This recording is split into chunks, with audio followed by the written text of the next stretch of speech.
Welcome, welcome. We'll give everybody a minute. How are you guys dealing with this energy? This was a very impromptu decision. How this came about was Spirit directed me to start a community group, like here in my town. Put out feelers locally in my town, and there was a good bit of interest. So I scheduled my first in-person support group meeting for people who are on the spiritual awakening path. Here we have some more entering. And that's going to start Friday evenings here local to me. And then somebody from Colorado joined the group, and I was like, "You're in Colorado, I can't help you because it's in person unless you're planning to move to Canada." And I was like, well, maybe what I should do is see if the people want an online group. And so, yes, I put it into the support group, and a lot of people were interested, but it's just kind of happened really quickly. So, that a lot of people have said to me, I really want to come, but today I can't. I don't care. I said I was going to go ahead whether there was one person or 15 people or anything like that. So this is exciting. I'm excited to see where this organically grows to. And I guess the first thing that maybe, because we're all kind of saying, you're like, whoa, there's so much going on energetically, this, that, and the other. And I had shot a video earlier, but I didn't actually post it yet because I was thinking I might change it and alter it. But the one thing that I am noticing energetically is the peaks are getting higher and the lows are getting still low. So it's bouncing, yo-yoing a little bit. What is it in particular that any of you are struggling with and want to kind of discuss in today's meeting? Is there a theme that you want to bring up in your own life that, or any questions that you want to bring? And I'm just going to open the floor to anyone that wants to hop in, put your hand up and say, yeah, I want to talk about something in particular. Well, that's totally part of this journey. You have addressed like multiple things, and I think everybody else will share it as. The fact of the matter is, yes, you are vibrating at a higher frequency. Higher doesn't mean better, it just means different. It's like a radio station, and you're at 102.1 and they're at 98.7. So you're not going to necessarily resonate. And in between, there's a static. That kind of like you're not exactly hearing where they're coming from, and they're not exactly hearing or understanding where you're coming from. So it can create a lot of static in that. And the best thing that anyone in your position can do is basically to like create a more of a space and more of a buffer, which is 100% lonely. We're challenged to sit in solitude and be in our own kind of bubble for a period of time.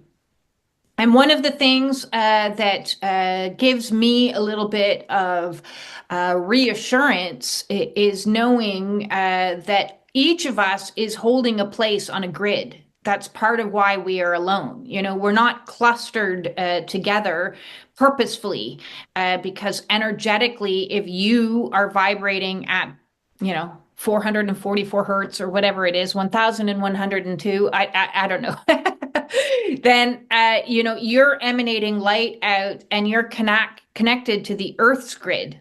So it's not just us that has a chakra system. The earth itself has a chakra system. And then from that chakra system, grid lines go out around the world. So all of us, and that's why this online group is a good idea, we can't be in the same town. We can't be living next to each other. We have to hold the grid. So it's like you are a lighthouse worker, and a lighthouse worker, it doesn't have a lighthouse right next door to it. It's got it like on the other side of the bay, and you could like send each other light messages flashing and going, hey, how's it going over there? So we're very blessed to have the internet, and I'm very blessed to have be able to create a space where we can connect, because otherwise your job is to be isolated in a spot. You are divinely put where you are for a reason, and none of us are in the same place, and we're all spread out on the globe with purpose. Just existing, just waking up and just going to sleep where you are is in fact doing work. But our egoic mind finds it very overwhelming and sometimes very isolating and alone. I love how you said, it's not your job to educate anybody. It's not your job to waken up anybody. Oftentimes in the spiritual communities, you'll see people thumping you over the head with like conspiracy theories or, oh my God, do you know what's happening? Or like they're just thumping you. And that's a natural step It's a natural in part of the it. Yeah, evolution definitely. of waking up. It is, and we're not saying that, Joanne, you're going out of your way, because you didn't say you were going out of your way to like educate people or anything like that. But even when people come to you in curiosity and you trying to explain, they can be like, what? It to them, it might feel like this is more than my where I'm at can handle, and so you just kind of go, okay, adios to you. Yeah. Your job is just to exist where you are. That's it. And however that shows up, you're being an example in your sobriety. You're being an example in the way you live your life. You're being an example when you go to the store and you smile at somebody. You're being an example when you just are yourself, and that's it's a little bit comforting, because yeah, we unfortunately we're not teachers, we're not educators to those. We don't need to, what are those old soapboxes? We don't need to stand on a soapbox. It's kind of a blessing that we've been placed in our own little bubbles, because we can be erratic, neurotic, emotional. We can release the emotions as they flow to us, and not have anybody's judgment, except for maybe the inner critic a little bit, that would like to say, hey, you should be more productive, or hey, you should be out and being social, or hey, this is unhealthy. And instead, we've been granted this gift of isolation and solitude. The craziness is definitely a part of it. And I often find for all of us that are experiencing a Kundalini, specifically awakening, is when the energy is in the head, it's like kind of bashing you about on the inside. So it is crazy making, it is confusing. You do question whether or not, is this schizophrenia? Is this bipolar? Is this just absolute insanity? And sometimes kind of white knuckling it or waiting out those few days of confusion, and then clarity seems to at least come at a couple days. Yeah. I find, anyways, it dips down, and it's usually a 3 to 5 day at most window. What about everybody else? So physical symptoms, you have a cold. How's everybody else doing physically? What is purging? What is clearing? What was coming up? When it comes to the chakra system, we have seven, but there are many, many more. And one chakra that we don't talk a lot about until the awakening process is the higher heart chakra, which is the thymus chakra, which is located in between the throat and the heart. And as we go through these heart openings that feel like our hearts are being ripped to shreds, or an elephant is sitting on our chest, or any of those, what is actually happening is it's allowing more energy to come into the higher heart area. And this is what's bringing on our line our capacity to have unconditional love, as well as a greater degree of compassion, not just for ourselves, but for everyone else around us. So Mhm. all the depictings of from a biblical point of view or spiritual point of view of the glowing heart is actually the higher heart. It's not our hearts. It's our higher heart chakra that it becomes activated. Jesus always has the heart that's emanating outwards. So we're activating that because it hasn't been fully functioning for humanity for a very long time. And that's in part one reason why there's a major disconnect in consciousness that Joanne had talked about, because in consciousness, we as a society have been trapped in the solar plexus consciousness for over 2,000 years of which is that paradigm of the narcissist empath paradigm, the ego. This is our egoic center. So we've been ego driven for a very long period of time. And then really in the last 20 or so years, if you kind of pinpoint, the Mayans talk about 2012 as the date where there was a switch. Many people are talking about the age of Aquarius. And so maybe the date was when Pluto went into Aquarius. Whatever specific date there is, we're talking about 2,560 odd year cycles. So it's hard to pinpoint exactly, well, which is so when we're switching into this new level of consciousness, what's actually happening, because each chakra has a consciousness, is we've opened into the heart. So we've all had that heart activation from that lovely twin flame experience. And that's cracked open the heart, which has made us even more energy, which is then pushing up into the higher heart chakra, which is what we are cultivating now, is a new level of consciousness in regards to what is divine love. Can we love those that we hate? Can we love those that drive us absolutely, that are the opposite energy of us? In that higher heart space, we can. But our lower heart space is more about old ideas of what relationship look like. So as we are breaking down what relationship means and breaks and looks like, and coming to these higher levels of relationship, we're breaking through the old paradigm into here. And then the Kundalini continues and opens up all our higher chakras, which is where we get totally confused, because the reality as we knew it was way down here. And now our reality is coming up through here, and we're now being more authentic and real, and we're seeing things, and our gifts are coming online, and we're connected to source, and we're just like, whoa, which is why grounding is so incredibly important. So yes, you are clearing the head cold.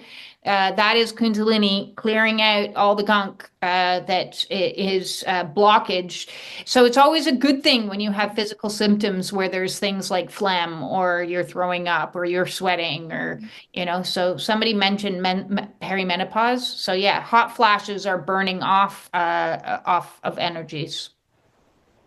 If your husband can massage you, because it's your back, it's a little bit difficult. Otherwise, the trigger point therapy balls are amazing. A soft ball and just roll around on it in bed because it adds a little bit of softness, or the lacrosse balls, or the suction cups. 2 years ago, I couldn't even move my shoulder, and it wasn't like an injury. It was just like, something's locked in here, and now it's this side that there's, and I'm just like, okay. So I've been working up and down the low back, everywhere. Trigger point massage are the best things. Even going to your gym and sitting on a jet. So I'm going to recommend ginger tea in copious amounts, because the ginger will help neutralize whatever's going on in the stomach. And one thing that I have noticed on my own awakening, and others can chip in if they have noticed this as well, is meals become less and less dense. The denser the meal, it's like our frequency struggles with it. So I consume a lot more liquidy kind of meals. So yeah. soups, smoothies, a lot of liquids like water and teas and things like that. Your stomach might find the density at this stage of where you're at in your awakening harder to process through. Both ginger tea or peppermint tea also is a very nice one to help neutralize the stomach, and just lots and lots of liquids. Depression is something I understand intimately. We've been bedfellows for a long time, and I think the biggest struggle when it comes to lower energies, regardless of the particular flavor of them, is our resistance to them. Is to say that this is wrong. I shouldn't feel like this. Even labeling it as depression is like saying, this is a medical condition or something like that, when what we're actually suffering from is emotions. And those lower, denser emotions have to express themselves. And so the more we can practice self-compassion in the darker energies to the mind, to the ego that says, you should be up and doing things. You're not productive enough. Something's wrong with you. The egoic mind is going to get a little nasty and narky on this process. Mine certainly is. And the more we can say, okay, well, today is a bed day. And if what I can accomplish today is to stroke myself and to do some prayer and to listen to some soothing music while I take many naps. And that's okay. That's 100% okay. Because the fact of the matter is, we in our society, this ego consciousness that we're all living at, is doing focused. And so it's also action oriented, and it's also how much can one accomplish to show their worth. So all our worth, our value, everything else is built in to this consciousness here. And when we're breaking out of that consciousness, we realize that there has been a deficit. We need to counterbalance. We've been doing all of our lives, trying to prove all of our lives, trying to live up to some ideal that has been placed upon us. And now we have to right the deficit. And that is going to require experiencing the emotions that you said were wrong. It's also going to require resting, way more resting than you egoically want. Your ego is going to fight it tooth and nail. And the more we don't resist it and just allow it to be, and just say, okay, today I am miserable. It's God wants me, or spirit, however you want to define it, wants me to experience this energy today, so that I have a counterpoint to when that other energy comes along. I have a counterpoint. I have greater compassion. This is a lesson in compassion. It's what depression is. Because when you show compassion for yourself and learn how to cultivate that energy, then you're able to go out in the world and be compassionate to others who are then suffering. Because many of us, as I said, when we started, we are lighthouses, which means we will be called at some point in time to help facilitate other people who are going through their darkness. We may not be there now, but it will come just as it comes, like randomly. You don't have to go looking for it. It just kind of happens. And then when somebody comes to you and says, oh my God, I'm feeling so depressed, you have the answer. So you're learning how to have the answer for others by experiencing it yourself. You're becoming more heightened in your sensitivities. So our old consciousness thought, oh my God, this is me. I am a body. But you're not just a body. Outside of your body is the etheric realm. And that's when you get all those goose pimples and goosebumps. Your hand stands on end when you go to a concert and you hear beautiful music, or somebody speaks truth to you and it's like sends shivers up your spine. It's because your spiritual senses are becoming heightened and online. And so you'll experience that more and more, because now we're not just experiencing experiencing things from the physical senses, we're experiencing things from the etheric senses as well. So you 100% are channeling spirit and spiritual energies, and these are signifiers or signs for you to know, so it's like you are becoming the pendulum. You don't need the pendulum because you are the pendulum. You don't need tools outside of yourself. The more in line with your own soul you become, you just know things. So this, in a way, is connected to your claircognizance, which is just knowings. So when somebody says, well, how do you know that? And I'm like, well, I just know. Things will become more and more active as they're coming online. It's like there's been a loose wire for a period of time. There was a total disconnection from our etheric selves, and now it's connecting. And so there's a little bit of like, as the electrician is like working on making those wires secure. So sometimes it's going to work and sometimes it's not going to work. And then you're like, come on, got a little bit more fine tuning to do to get this all fully up and functioning. If it all happened right away at once, we'd be like, whoa, it would be too. So it's little impulses at a time. Because, well, we can move now into the question of spiritual gifts and how's everybody doing in the spiritual realm. Because I know, especially on this twin flame journey, you can experience all kinds of strange phenomenon that interconnect with that emotional center, as well as because it's all interconnected. You can't, unfortunately, just look at ourselves as one part. And so when the spiritual gifts come online, you may be connecting to others' energies, either your twin or the collective.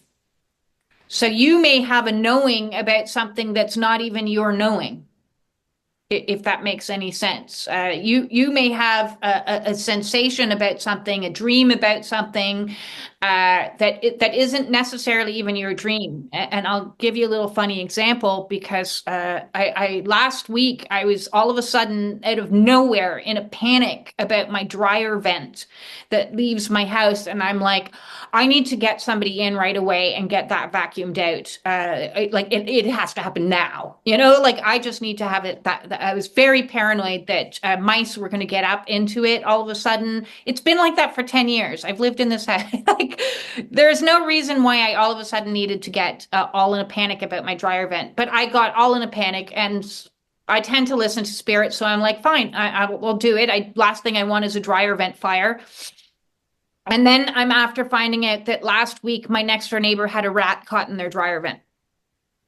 Talk about little hairs going up your arm. You're like, whoa, what is that? So yeah, there's all kinds of strange occurrences that happen in the spiritual. So how's that realm going for everyone? So those are lovely little tests that will keep happening to you until you do listen. And some of them, like I don't know if you watched my most recent video. I told a story of not listening to my intuition, and it can cost you thousands of dollars when you don't, as well as great embarrassment. So these are just little lessons that will keep occurring, and they can be as small as hold on to the handrail and you don't, and then you trip.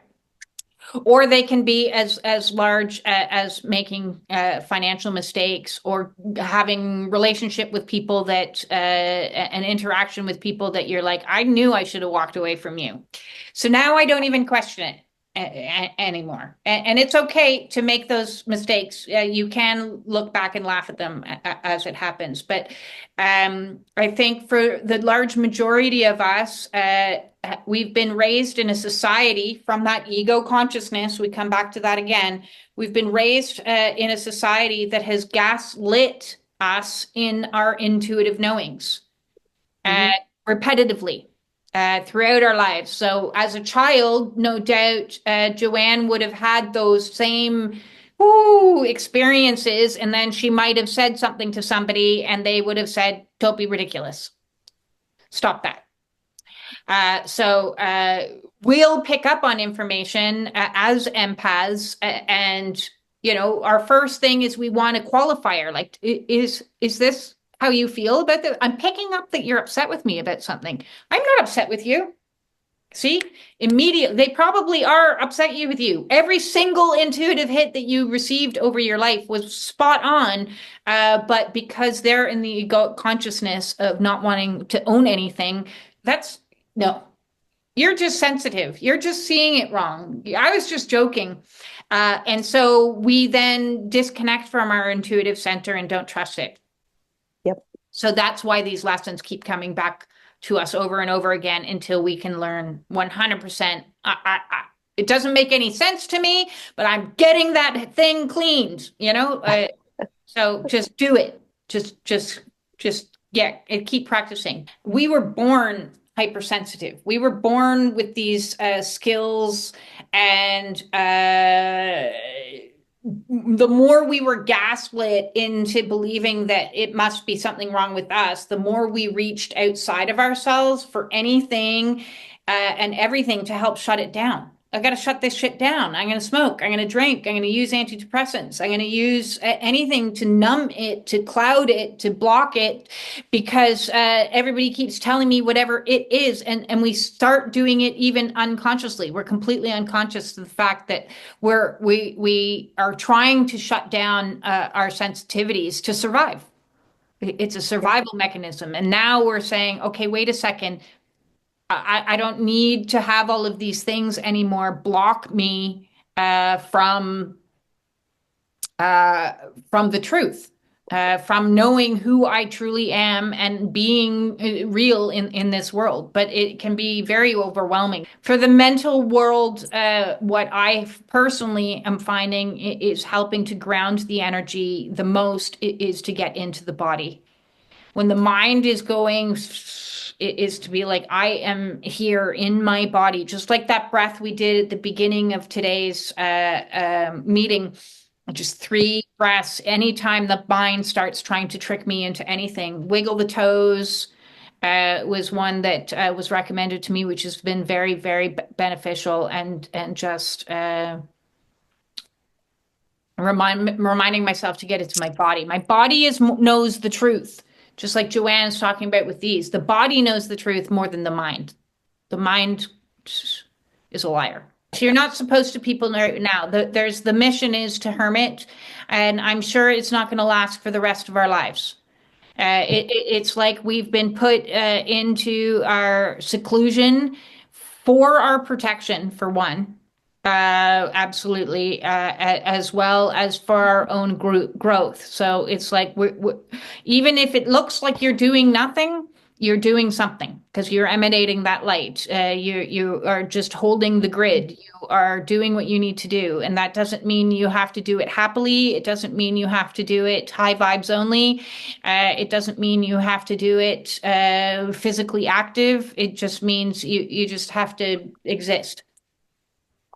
The bar is very low as we're working through and processing and purging out on every realm. Like literally, we've got our physical realms that are purging with aches, pains, colds, tummy problems, dizziness. We've got our emotional bodies that are purging out emotions and tears and highs and lows. As again, those connections are just, we'll have moments of Satori. Like the other day, I was like, oh my God, this is the best day ever. And then I was like, no, it's gone. It's gone. That is the work. And we're coming online with our spiritual gifts are becoming more and more and more and more heightened. So the fact that we're alone and in a bubble to be able to do that is a lot better than having to be able to do it in like a giant group of people or something like that. I think the divine feminines led the way and have already been through a lot of their dark night of the soul. And if you're picking up on energies that kind of flow over you, especially while you're having like heart pain that comes along with it, my experience tells me that's not mine. It's like a portal opens. It's like your heart opens and all of a sudden it's like beep, beep, beep, beep. I'm receiving all kinds of information from other places. And you talked about that depression. I think the divine masculine collective as a whole is rather depressed. is getting rather squeezed, is experiencing their own tower moments. How it plays out exactly in their world, I don't know. That's not my job to know. It's not my job to fix. It's not my job to help. But the feminines woke up a few years back and have been going through this very intense awakening. And, they took for the hills. They ran because it was like, this is too much. And I think right now, is when it's like they've received the wake up call, but their ego is still very strong.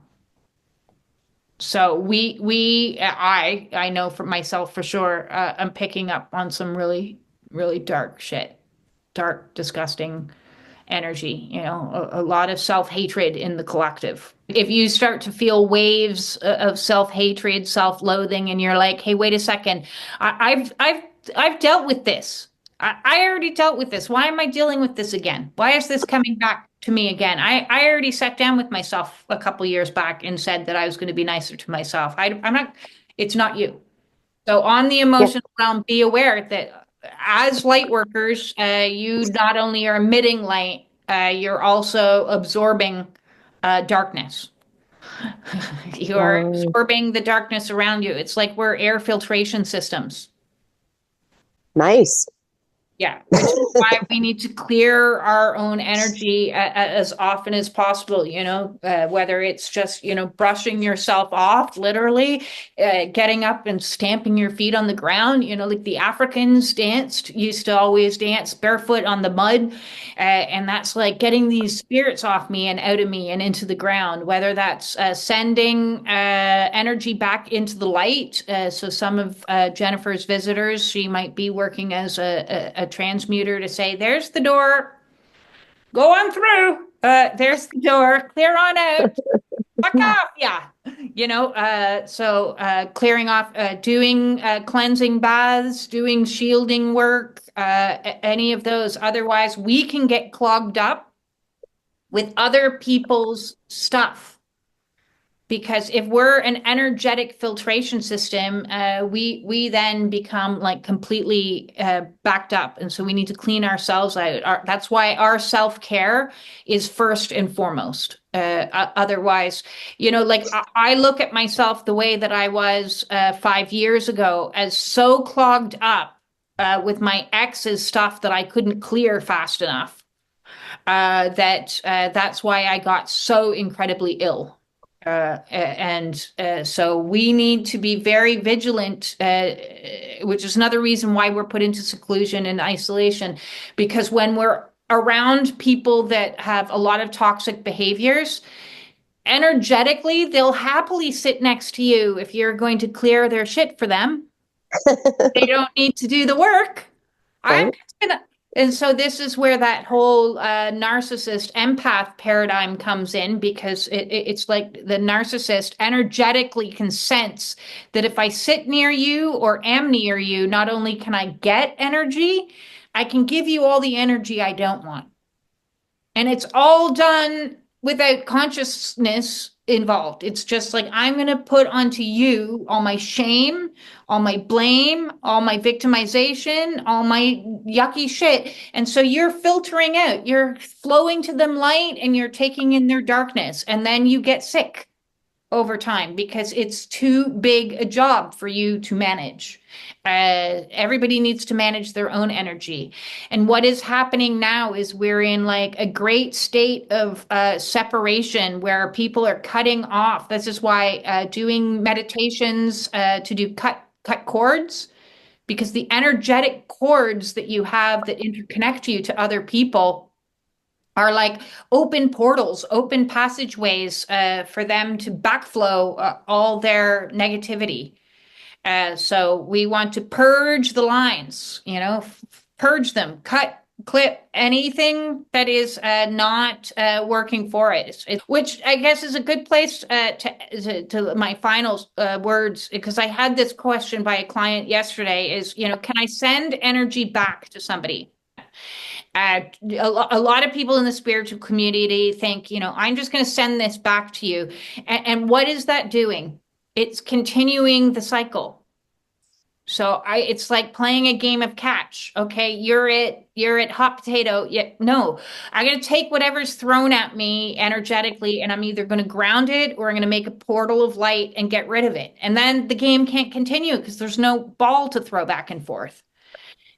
So if you look at you as the stopping point of yeah this tit for tat and I'm throwing this and you're throwing that. No, okay. Oh, you threw me this disgusting, ugly thing. Okay, I'm going to ground that and put that into my garden, and it'll help my garden grow.